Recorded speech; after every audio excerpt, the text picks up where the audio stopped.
Welcome to River Reflections. You just saw our church. I tell you, each time I get on here, you're totally welcome to come and visit us. Now, I'm going to deliberately go right into my teaching because I want to finish it. Now, whether or not that happens, we'll see. But I've been teaching on Philemon. This is actually part 4 of a series on this program. Sooner or later, the whole series gets on River Reflections YouTube channel, so then you could watch all 4 in a row if you wanted to. I don't think there'll be a 5 and 6, but you'll find out by the end of this program. I won't do a huge introduction to this chapter, and there's only one chapter in Philemon. I'm going to teach tonight, as is my custom anyway. But just for a quick review, very quick, Philemon is a man whose slave named Onesimus ran away. Then Paul caught up with Onesimus, the slave, while he, Paul, was in prison. During that time, he ministered salvation to Onesimus. He happened to know Philemon and quite a few of Philemon's ministry friends. So he wrote this letter to Philemon, beseeching, appealing to Philemon to take this slave back, and Onesimus, whose name means profitable, obviously was unprofitable when he ran away, and Paul assures Philemon if he receives Onesimus back into his household, Philemon will have a profitable person in Onesimus instead of unprofitable.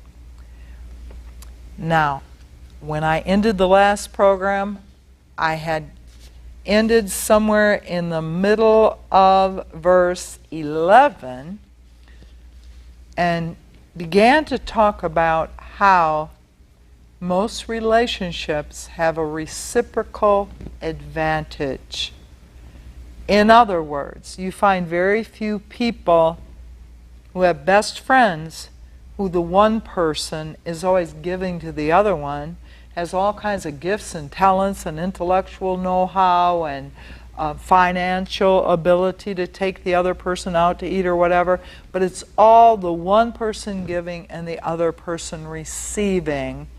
And what could make it even worse is the one receiving thinks they're entitled to that. That's how life should be.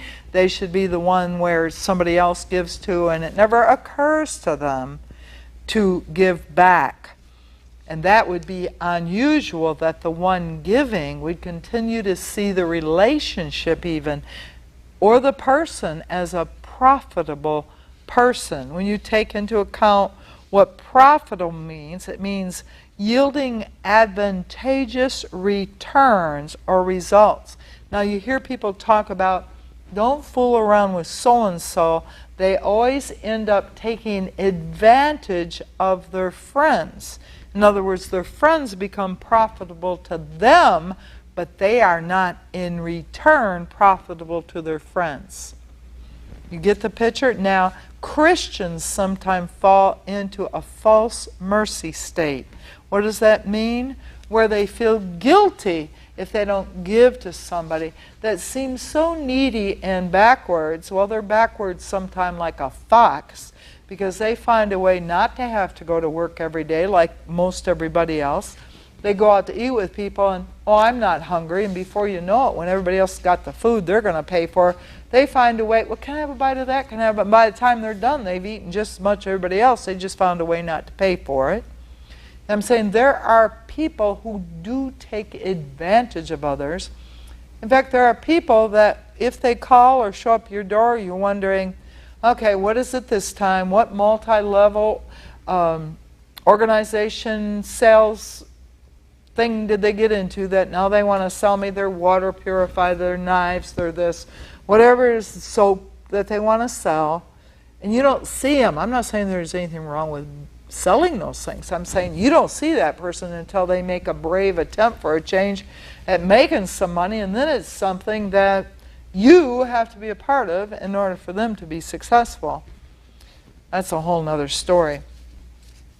I won't even get, I'm so tempted to get on that, but I'm not going to bite the bait of my own brain trying to explain what I mean by that. I'm going to move on because I want to get this across. People should be of benefit to one another. I can go right back to the reason we started the church, because I saw in Ephesians 4, there's a few verses in Ephesians 4 that provided the reason for my husband and I to start a church in 1980. But one of the things is that every joint supply, in other words, we in our job as pastor, or any of the fivefold ministries, read Ephesians 4, you know what I'm talking about. It's our job to encourage the rest of the body to supply that which God gave them to build up the body of Christ. In other words, everybody in a local church should bring some gift to the table. Something. If it's not but making sure the place is locked up every time, or the kitchen is picked up, or when people come to the door, if nobody else gives them a warm greeting, they do. I'm just saying there's some people have a lot of gifts to give to supply, and other people there might be only one thing. But that one thing, if they're giving what they've got to give, it's an advantage to all the rest of us that we've got this person supplying that part of what it takes to make a local church work. I know people that they've got gifts and they're stingy with them. You know, they can sing, they can play an instrument, they could write a skit, they could perform a skit, they can draw. There's a whole list of things that they can do. And there's nothing in them that thinks, let me bring this part of my gift, let me bring this. There's some people, every time I eat something at our pot blessings, I think, I wonder if Vanessa made this because it is so good. Or Richard's banana bread, or Greg's potatoes. I mean, that part of just bringing something, you say, oh, you just like people for what you can get from them. No, I don't only like people for what I can get from them. But if there's a person that has something to give and they never give that thing they have to give, I might love them and want the best for them, but I don't know that I'm particularly going to like them. I think they're stingy. And stingy isn't pretty. It's not pretty at all. And sometimes people too use their gifts, what they could give to others, they use them like, how can I say, like to their own advantage. Well, I'm going to hold this back until you jump through these 3 hoops, and then maybe I'll give you this. But until you give me triple, you ain't getting nothing from me. It's like they always want to have the one up on, the advantage. And you know, Jesus said it's more blessed to give than to receive. And it's something that over time when they wonder, what's wrong? Why don't I have the favor of God that this one over here does? Sometimes I wish I had the liberty to show our whole, one of the ladies in the control room does see them, show the whole list of who gives what. And then people can understand why that particular person gets all these lovely advantages. God's keeping true to His Word. He loves a cheerful giver, and He's going to open up the windows of heaven and give them a blessing they don't have room to receive. It's not a huge mystery, by the way, folks, that when people give of themselves, the Lord, you can't outgive God. He gives. But anyway, back to this. There are people that say these words. Listen to this now. Why can't you love me for just me? I'm like, if you have all these gifts and talents and resources and you don't want to give them to other people, you are stingy. And I get the impression they're thinking, I am divorced from any actions that I do. I am my body and eyes and words and feelings, but don't go looking for action out of me, because if you do, you're not loving me for just me. People, we are the sum total of everything. We are what we give. We are our calling that we're walking diligently. We're all of those things. We're not just, I'm sitting in a coffee shop divorced from my daily activities, and now you're enjoying sitting with me because I happen to put some nice perfume on? What? What? What? That's me? That's the me? You like my eyes? Yeah, I got nice eyes. I have a lot of creative ideas. But there's so much more than just sitting across a table from me. And if I say, I want you to love me for just me, well, who are you? You are what you choose to do, what you choose to think and say. You are all of those things, what you choose to give. That's all you. Am I making this plain that you can be used and intimidated by people that don't give squat heartily to anybody or any cause or anything, and then when you say, you know what, I'm not particularly impressed. What, you can't love me for just me? Yeah, I see who you are. You're stingy. You don't join in the community of reciprocal giving. That's you. No, I don't get that, but I've heard people talk like that. I've heard people say this too. I don't look at God for what He can give.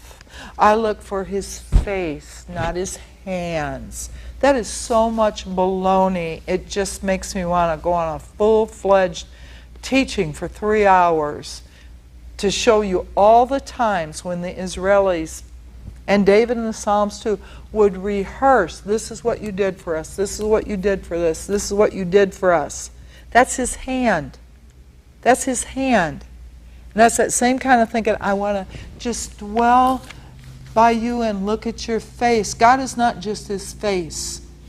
He's what He does, as well as the words He might say. He's all of that. And don't. In fact, I heard another teacher who picked up on this say, you come home from school, say you're 8, and your mom has spent the last hour baking warm chocolate chip cookies. Yeah, I know, Hannah, that sounds good. I'm reacting too, and I can't even eat them right now because of my diet. And she comes home, she's all excited because she wants to show you these cookies she knows you're going to love. And then you say to her, oh, Mommy, I just love you for you. I want to sit here at the counter and gaze upon your face, Mommy. That is just so ignorant. It's like, Mommy just got excited about enjoying you, enjoying what you just did for her. She doesn't want you to not eat the cookies and just stare into her face. That's only a part of her face. It's only a part of her. If she should write a poem, that's just a part of her words. Part of her, too, is the hands that want to demonstrate love to you. Through the cookies. Boy, I wish I knew where she was right now. I'd join you with the... No, I wouldn't. I can't have those. But anyway, I'm only saying, don't let anybody talk like that anymore. Don't you love me for just me? Please, listen to what I just said and apply it. Don't ever say again, I just want to see God's face. I'm not looking for His hands. That is just ridiculous. Please don't say that again. Start to think about how much He loves us to go outside and go, thank you for creating that sunset. Thank you for making that tree. Thank you for putting food on my table. Thank you for allowing me to find a job. Thank you for all that you do for me. Thank you for your words. And thank you for what you're doing. It's all one package. Don't divorce Him from His hands. That's just wrong. It's mystical. And it's bad doctrine. So think about that. If you see otherwise, let me know. Write me, email me. You see the website from time to time. Let me know if you see something different than what I just said. I would like to hear an angle that would make what I said untrue, because I can't think of one. So maybe you can help me with that. Don't fall for that anymore. Love me for just me. I've heard people say this ignorant thing. Yeah, I know he keeps getting picked up for shoplifting, but he has such a sweet heart. That is not a sweet heart that steals from other people.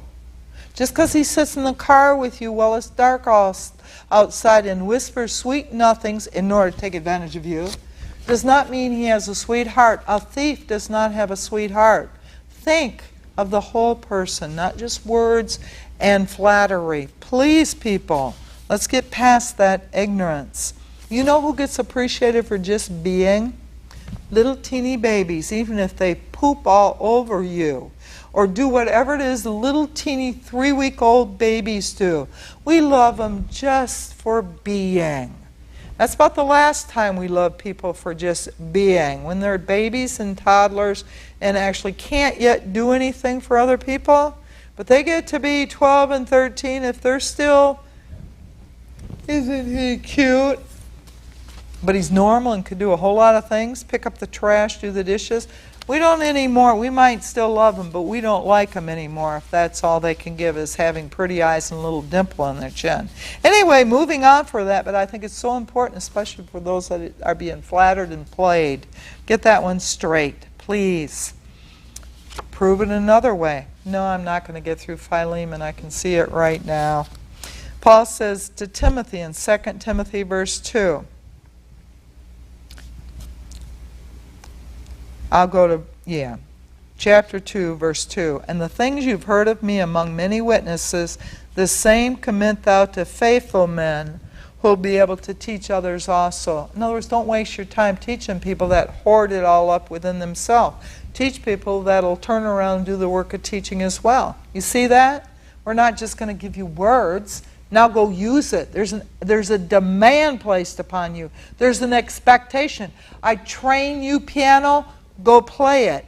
I train you the word, go share it. I train you how to do hair, go do hair. In other words, when you learn something, go give it, go do it, or make a living with it, and then tithe off your living. But don't just receive and receive. That's what he's saying to Timothy.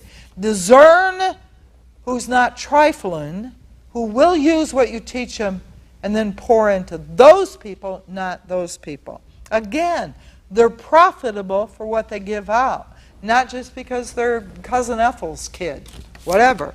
There's more to it than that. In Romans 16, verse 1, Paul says, I commend unto you Phoebe, our sister, which is a servant of the church, that you receive her in the Lord as she become a saint, that you assist her in whatever business she hath need of.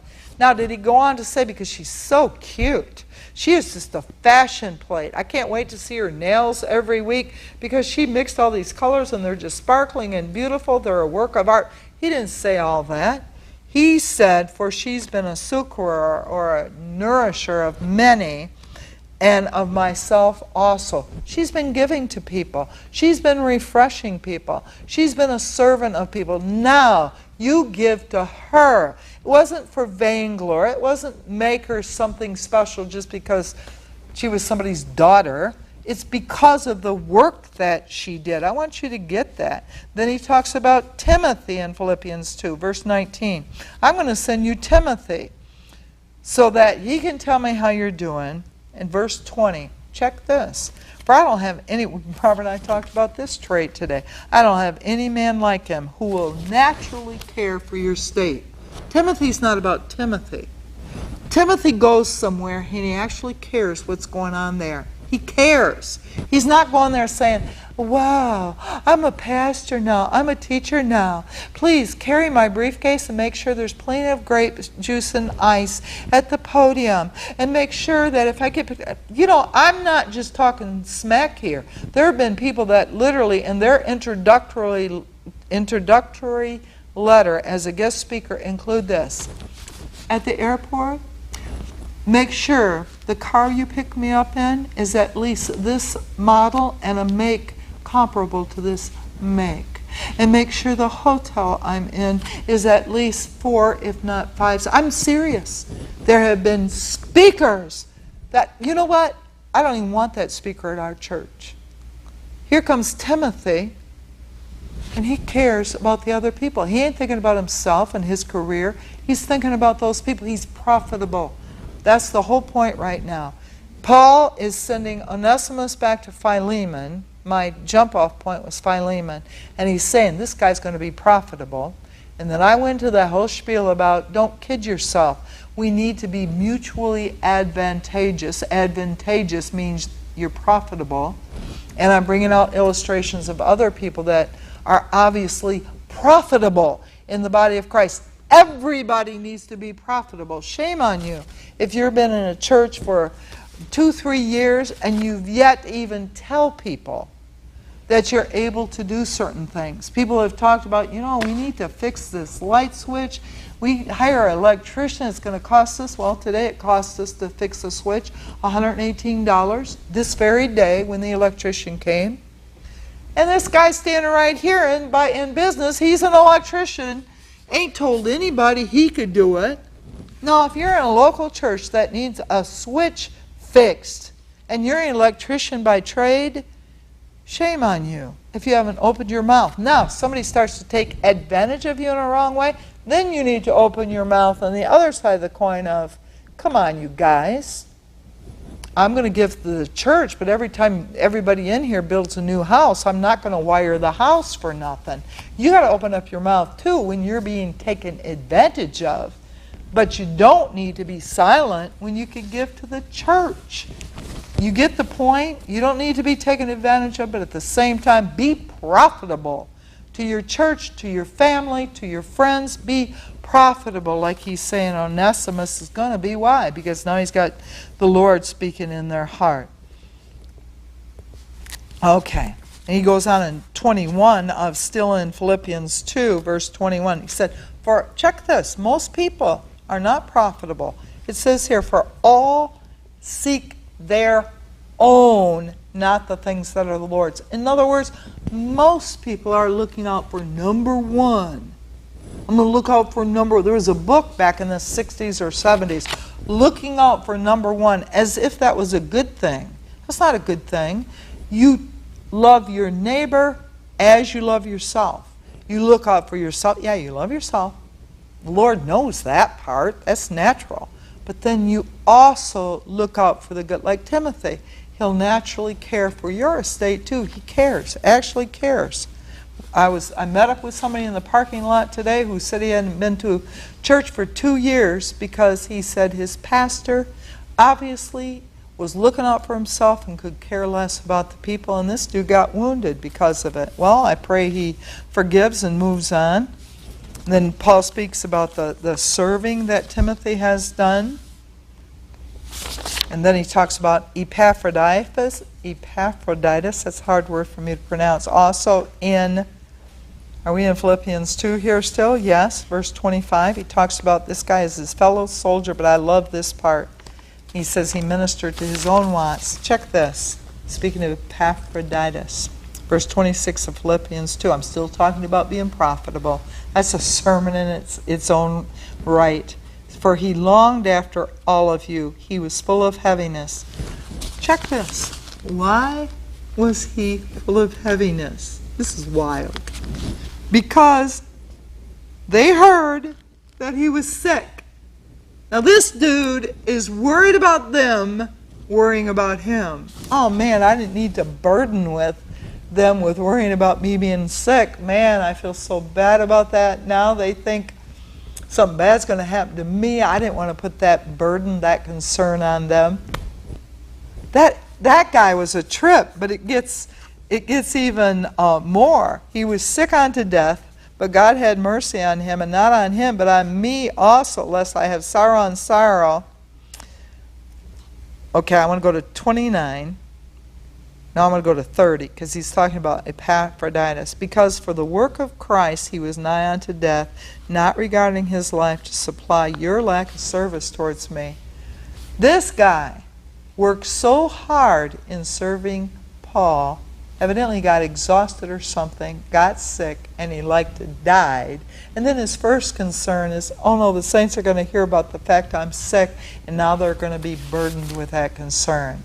This guy was off the charts in being profitable to other people. You know what? A lot of times when people are like that, they're not going to meet anybody else that is stretched out towards them as much as he stretched out to others. And I'm just giving you a warning ahead of time.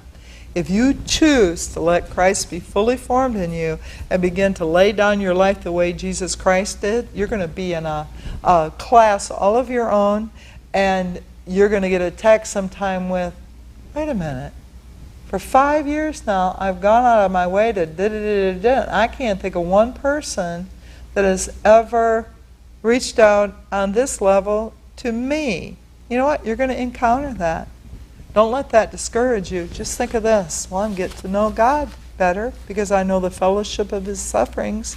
He was on this earth laying down his life for other people and they rejected him. And I'm being treated like I'm a machine of some sort that just dispenses all this work, all this effort, and people just push the buttons so they can get more of my effort, but nobody is, they're not returning to me hardly any of what I'm giving out to them. Turn that around for, thank you, Lord, I've entered into a realm of giving that's rare. Thank you for the grace that led me there. Thank you for the reward you're going to give me. I will disregard the fact that very few people are this busy giving out. I'll disregard that, and Lord, help me not to get proud, because evidently I have entered into kind of a league of my own in that area. You see what I'm saying? Just be grateful God led you to that place and don't keep score, because Paul said that. I don't have anybody like Timothy who'll naturally care about you. He said that to him. Okay, guess what? I'm going to actually get to verse 12 of Philemon. That's only around 8 verses from the end. Isn't this exciting? Anyway, you might have to read the rest on your own. You'll see whether or not I do another sequel next time I do this program. We'll see. But anyway, he said, I sent him again, meaning Onesimus. He sent him back. Now he's going to be profitable. Therefore, receive him. That is my own bowels. You ever hear anybody point to a kid and say, there goes my heart? It's the same word. It's saying, that person is so dear to me. They're my heart. There goes my heart. Or this baby is my heart. They're saying what Paul's saying. Onesimus has jumped into my heart. I love him. So he's saying receive him. Admit him to friendship and fellowship. Love him. Later on he says the same way you'd receive me. Receive him. I know you love me. Receive him the same way. People, read Philemon and look for those things about giving and being profitable and having the love of the Lord. Grow up into Christ and his love.